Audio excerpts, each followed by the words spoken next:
Momen ketika Duta Sheila on Seven makan di warteg Bima.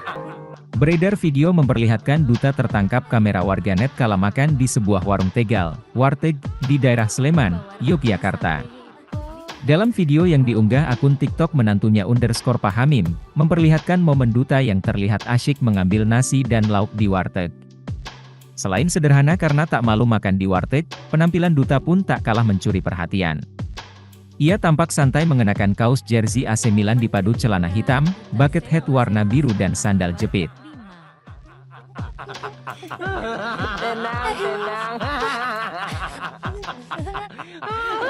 Mbak wartegnya sampai heboh, grogi.